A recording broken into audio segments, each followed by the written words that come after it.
The city never noticed men like him. It never had. Long before the first light touched the glass towers, before the hum of traffic filled the streets, before ambition dressed itself in suits and walked through revolving doors, he was already there, kneeling, working, existing in the quiet space between importance and invisibility. Water splashed rhythmically against the pavement, a steady, almost meditative sound that blended into the early morning silence. The air was cold, carrying the faint scent of soap and metal. His hands moved with precision, slow, deliberate, practiced. Every motion had purpose. Every movement was controlled, as if even here, in a job the world dismissed, he refused to be careless. They called him Thomas. Just Thomas. No one asked for a last name. No one cared enough to know. To them, he was just another man trying and failing to survive. A black luxury car rolled to a stop in front of him. Its surface reflected the world like a mirror, clean, sharp, flawless. Unlike the man kneeling before it.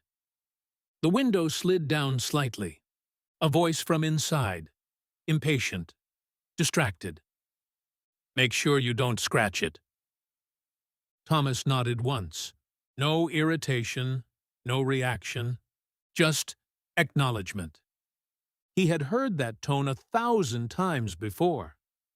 But as he leaned forward and began to clean the car, his eyes briefly caught his reflection in the polished surface. For a moment, he didn't look away. There was something in that reflection. Not pride, not defeat, something else, something buried. Then it was gone. Just like always, 5 years earlier. That same man had stood in a very different place. Not physically, but in the way the world looked at him. And more importantly, in the way one woman did. Sylvia had not always spoken to him with contempt. There was a time when her voice carried warmth, when her eyes searched his face not for answers, but for reassurance. They had built something together, not wealth, not status, but something quieter, something real, or at least, it had felt real. Their apartment had been small, but alive. Laughter echoed through its narrow walls. Late-night conversations stretched into early mornings.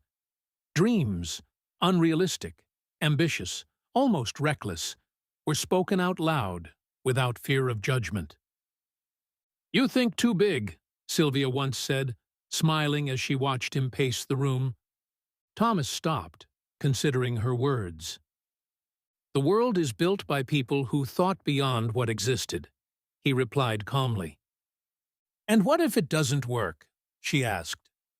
He looked at her, not with arrogance, but with certainty. "It will." Back then, that answer had been enough. But time has a way of testing belief. And belief, when left unsupported, begins to crack. It started slowly. So slowly that neither of them could pinpoint the exact moment things began to change. Bills arrived more frequently. Expenses grew. Amanda was born, beautiful, fragile, full of life. And with her came responsibility that love alone could not sustain. Sylvia began to notice things she hadn't before. The long hours Thomas spent away from home, the lack of visible progress, the absence of financial stability, and most of all, the silence. "You're always working," she said one evening, standing in the doorway as he entered. There was no greeting, no smile, just tension. "I am," Thomas replied simply, setting his keys down. "Doing what?" she pressed. He paused. "Not long." but long enough for doubt to grow. "Building something," he said. Sylvia let out a quiet, humorless laugh. "Building what, Thomas? Because I don't see anything." He didn't respond. Not because he didn't want to, but because explaining it would require revealing something he wasn't ready to share. And that silence became the space where resentment began to grow. Weeks turned into months. Months turned into years. And the man who once inspired belief became the man who demanded proof. "You keep saying soon," Sylvia said one night, her voice heavier now, worn down by repetition. "But soon never comes." Thomas looked at her, his expression unchanged. "It will." "No," she said, shaking her head. "It won't." That was the first time she said it. The first time she stopped believing. After that, everything changed. Her tone shifted. Her patience disappeared. Her support turned into criticism. And slowly, quietly, respect turned into disappointment. Then came the day that broke everything. The apartment felt different that morning. Tighter. Colder. Like the air itself was waiting. Thomas sensed it the moment he walked in. Sylvia wasn't alone. Her mother stood near the center of the room, her posture rigid, her expression already filled with judgment. Her brother leaned against the wall, arms folded, watching silently. And Sylvia stood between them. "You need to explain yourself," her mother said without greeting. Thomas remained calm. "I'm listening." "No," she corrected sharply. "You need to talk." Before he could respond, the door opened, and Demian walked in.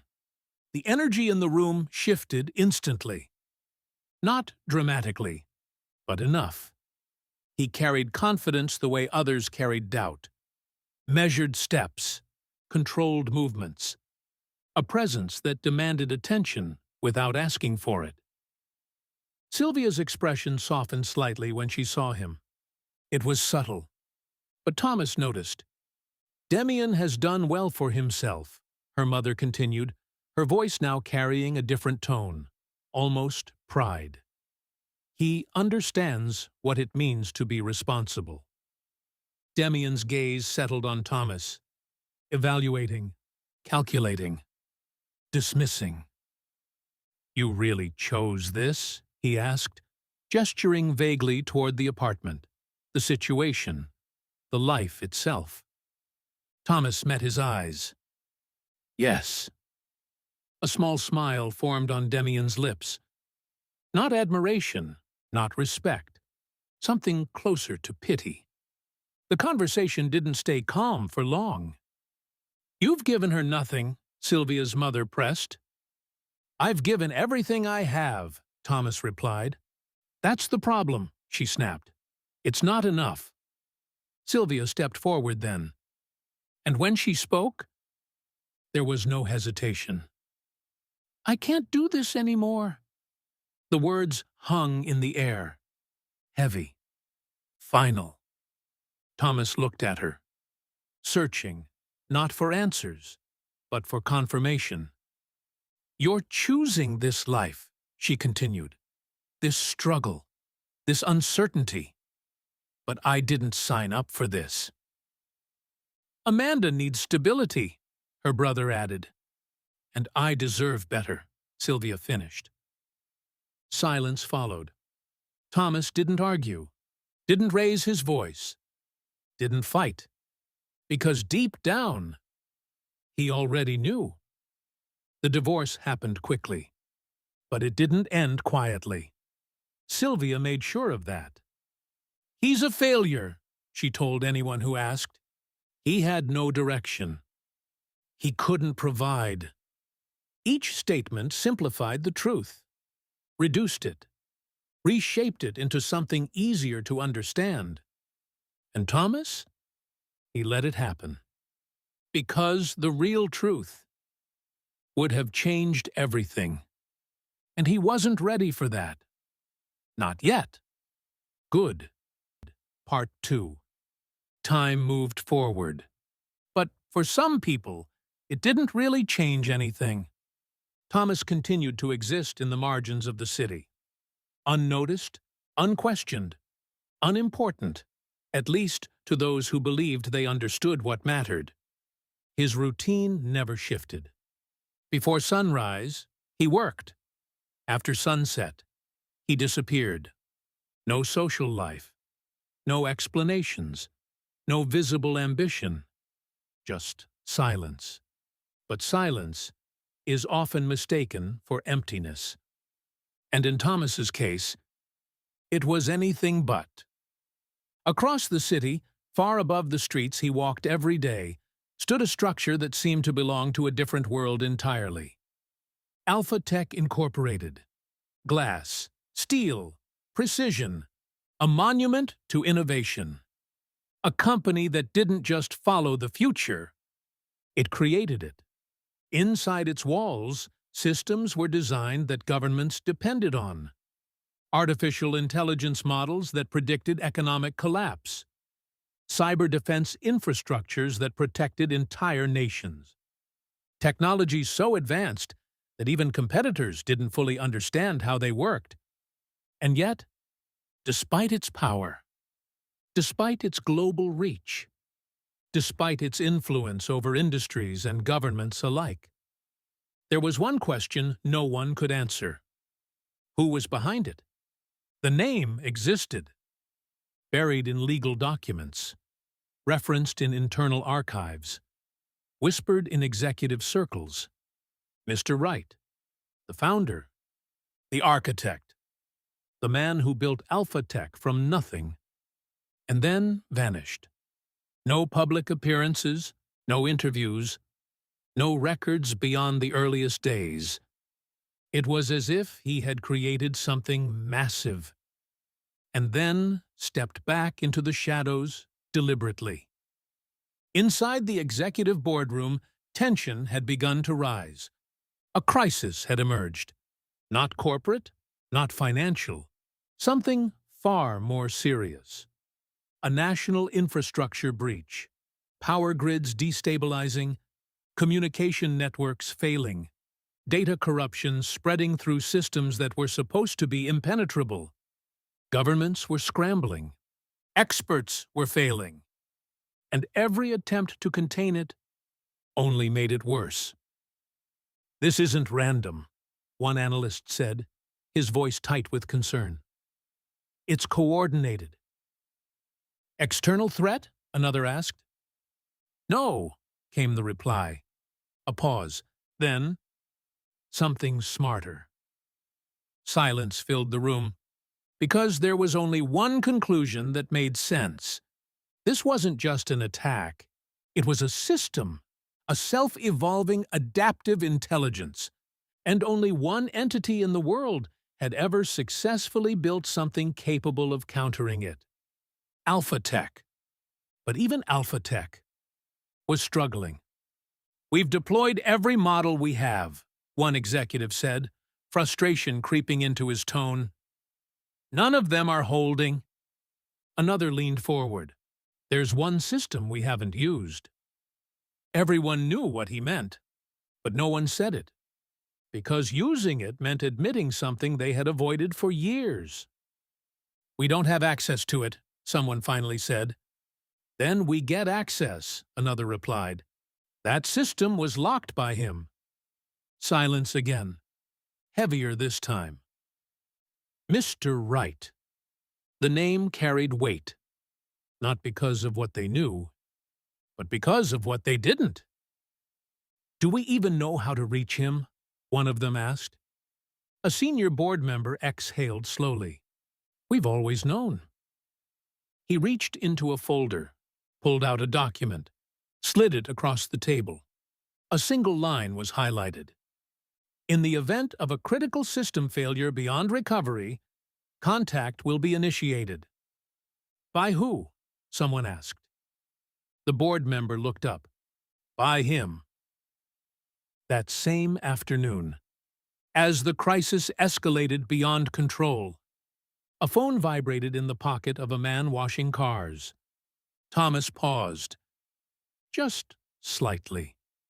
He dried his hands slowly, deliberately, as if he already knew what the message would say. He took out the phone, looked at the screen. One line. It's time, sir. No explanation, no urgency, just certainty.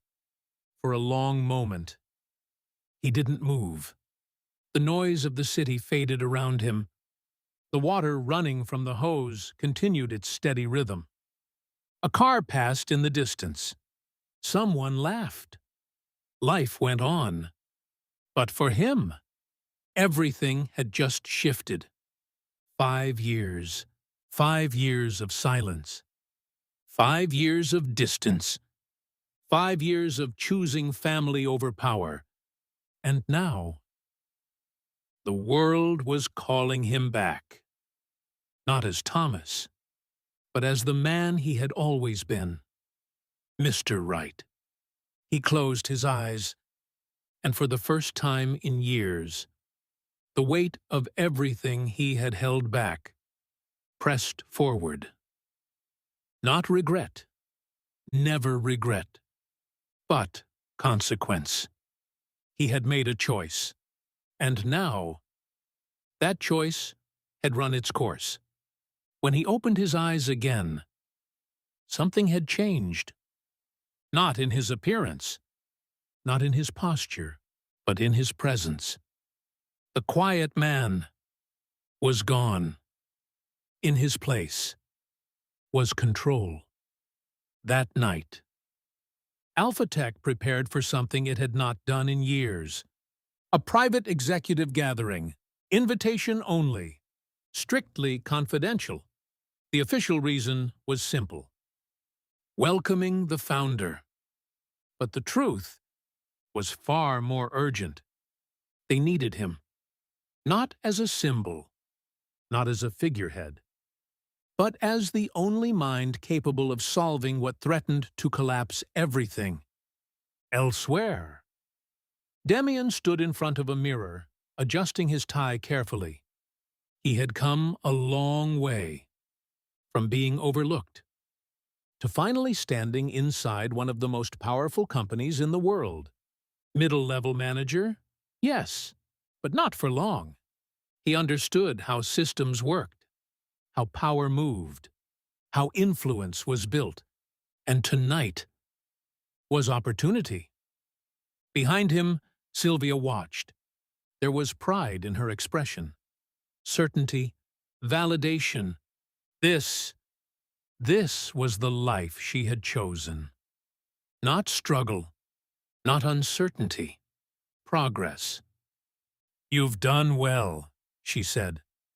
Demian smirked slightly. I'm just getting started. Amanda stood nearby, watching them both. Her world had changed too. New schools, new environments, new expectations. Will we meet him? She asked. Sylvia turned. Who? The founder. Sylvia hesitated, then shook her head slightly. People like us don't meet men like that. But that night, everything they believed was about to be rewritten. The Alpha Tech tower shimmered against the night sky, lights reflecting across its glass surface like a signal to the world below. Power lived here. Cars lined the entrance, luxury, precision, status. Inside, voices filled the space, controlled laughter, measured conversations, strategic networking. This wasn't just a party, it was a gathering of influence. And at the center of it, opportunity.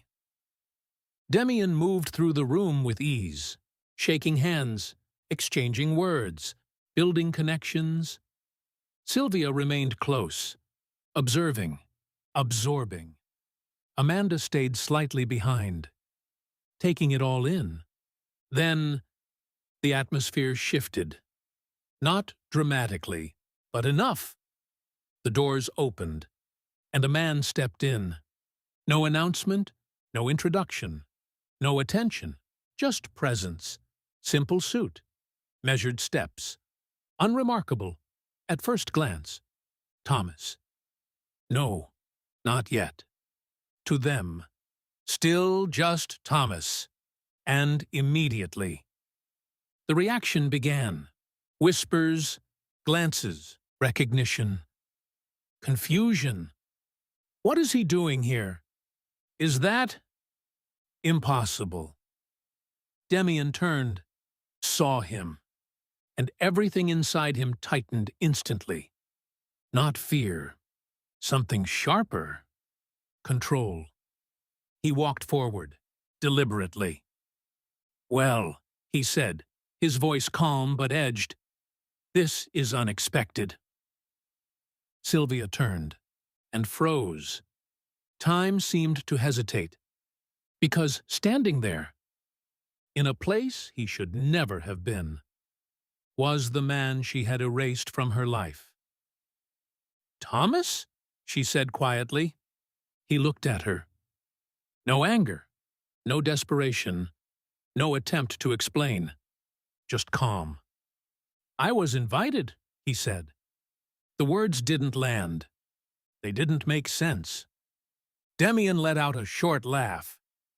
Invited, he repeated. To this? He stepped closer, lowered his voice. This is not your world. A small crowd began to gather.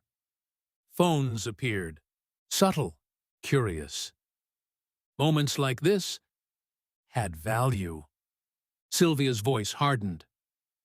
Don't do this, she said. Just leave. Amanda watched, confused, uncertain. Dad, she whispered. The word barely reached him, because at that moment, everything was aligning. The past, the present, the truth. Demian straightened. You're going to embarrass yourself, he said clearly now. Thomas didn't move, didn't react, didn't step back. I said, Demian continued, louder now, leave. Laughter started to ripple through the crowd. Soft at first, then growing. Confidence fueled by assumption. Then, a voice cut through the room. Clear, calm, absolute. Enough! Silence followed instantly, because this voice did not ask for attention. It commanded it. Executives turned. Board members stood, and in a single unified movement, respect filled the space. Not for Demian, not for Sylvia, for the man they had just dismissed. One of the senior executives stepped forward, his expression serious, focused, and then he spoke. Welcome back. A pause, just long enough for everything to stop. Mr. Wright. Mr. Wright. The name didn't echo. It didn't need to. It landed. Heavy, final, irrefutable. For a brief moment, no one moved. No one spoke. No one even seemed to breathe. Because the human mind has limits.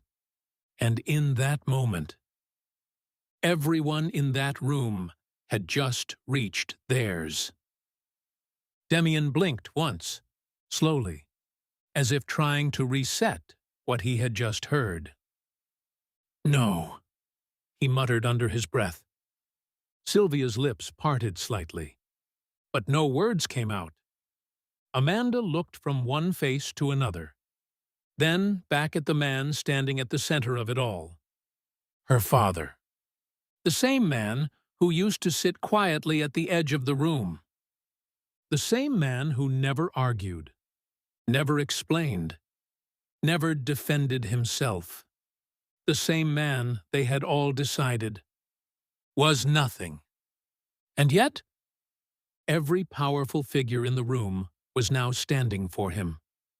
The senior executive stepped closer, his tone formal, respectful. "We've been expecting you." Thomas, "No." Mr. Wright gave a small, almost imperceptible nod. "I'm aware," he said. His voice hadn't changed. It wasn't louder. It wasn't sharper. But something about it now carried authority. Not the kind that demands, the kind that assumes. And that assumption was enough to shift the entire room. Demian took a step forward. "This is some kind of mistake," he said quickly, his voice tight, controlled, but cracking beneath the surface. No one responded. He looked around, waiting, searching for confirmation, support, anything. But the room had already chosen its reality, and he was no longer part of it. "You think this is funny?" he pressed, his voice rising slightly now. "You're going to let some—" He stopped, because the words he was about to say no longer had a place. The insult had nowhere to land. Mr. Wright didn't look at him, not immediately. And somehow, that was worse, because being ignored in a room where everyone else was acknowledged was a kind of humiliation Demian had never experienced before. "Finally?" Mr. Wright turned. Their eyes met. And for the first time, Demian felt it. Not confusion, not anger, inferiority. It wasn't spoken. It wasn't declared. It was understood. "You seem uncomfortable," Mr. Wright said calmly. The words weren't aggressive, but they didn't need to be. Demian straightened instinctively. "I just don't appreciate—" "You don't need to appreciate anything," Mr. Wright interrupted gently. The interruption was soft, controlled, but absolute. Because when real authority speaks, it doesn't compete. It concludes. Demian's mouth closed, and for the first time in years, he had nothing to say. Across from him, Sylvia stood frozen. Everything she believed, everything she had justified, everything she had said, was collapsing.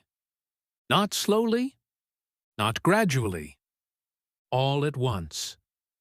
Her mind replayed moments she had long buried, the quiet confidence in his voice, the late nights, the silence she had mistaken for weakness, the certainty she had dismissed as delusion. It all came back. But now, with context, and that context changed everything. "Thomas," she whispered. The name felt wrong now. Too small, too limited. But it was the only one she knew how to say. Mr. Wright looked at her, and for a brief moment, the room disappeared. Not completely, but enough.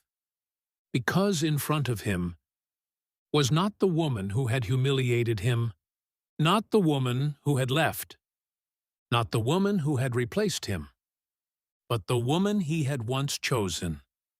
And that carried weight. "You should have told me," she said, her voice breaking slightly. A dangerous sentence. Because it assumed something that she had been entitled to know. Mr. Wright's expression didn't change. "No," he said quietly. The word landed harder than anything else that had been said that night. Sylvia flinched. "No?" she repeated, almost in disbelief. "I didn't owe you an explanation," he continued. "I owed you presence." Silence. And then, the truth behind the words settled. "I gave you that," he added, "for as long as you wanted it." Her breath caught, because there it was. Not anger, not blame, just truth. And truth is far more difficult to fight. Amanda stepped forward slowly. Everything about her movement was uncertain. Careful. "Dad," she said again. This time, louder, clearer. The word reached him fully now, and for the first time that night. Mr. Wright paused. Not because he was unsure, but because this was different. This wasn't pride. This wasn't betrayal. This wasn't judgment. This was his daughter. He turned toward her. Their eyes met. And in hers, there was no accusation, only confusion. "I didn't know," she said softly. A simple statement, but one that carried more honesty than anything else in the room. Mr. Wright stepped closer, not fully closing the distance, but enough.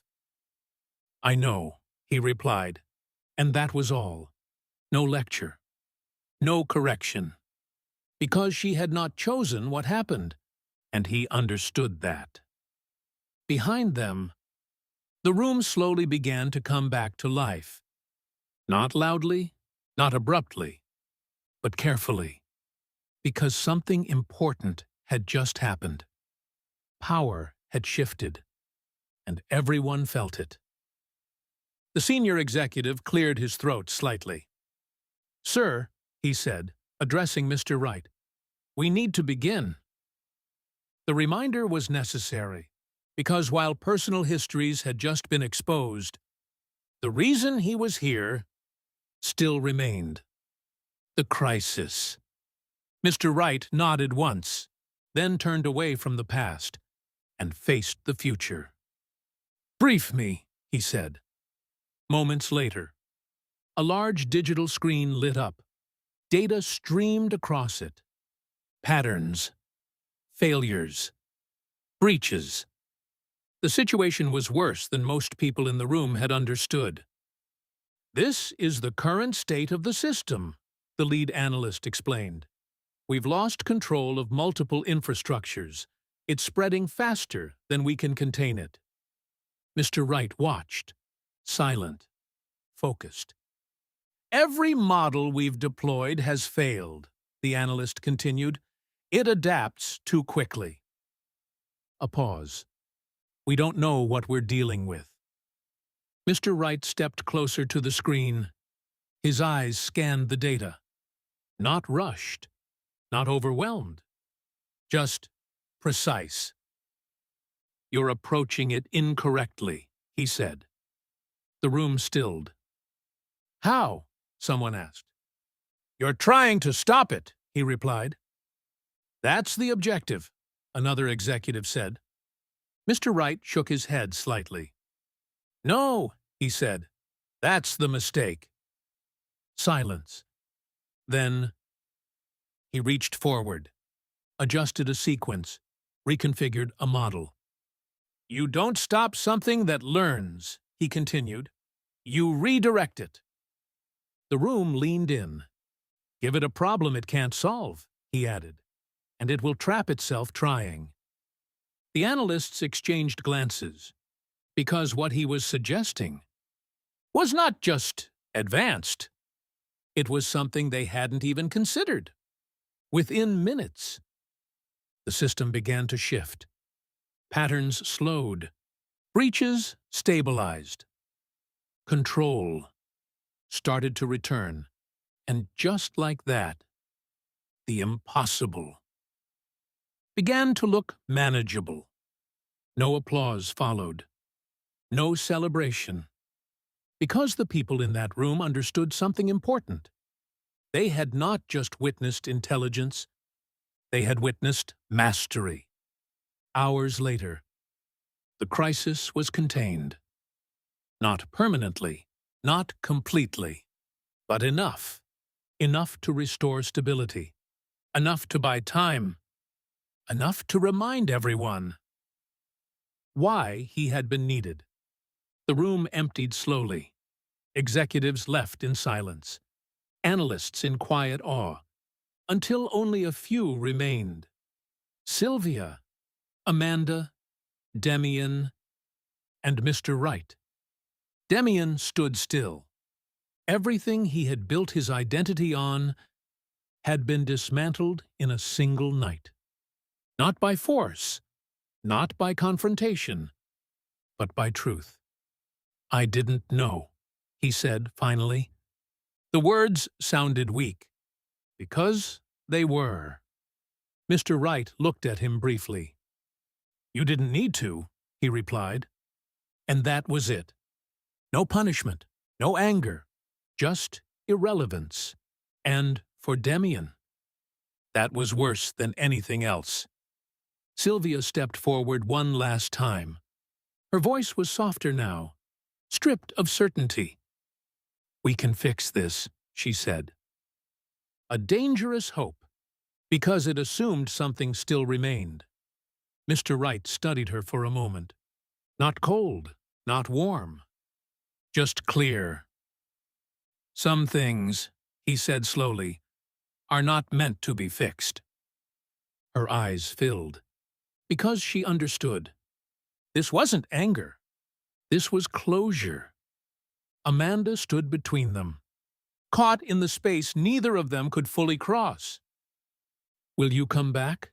she asked quietly. A different question. Not about the past, about the future. Mr. Wright looked at her, and this time there was something softer in his expression. "I never left," he said. Not entirely an answer, but not a rejection either.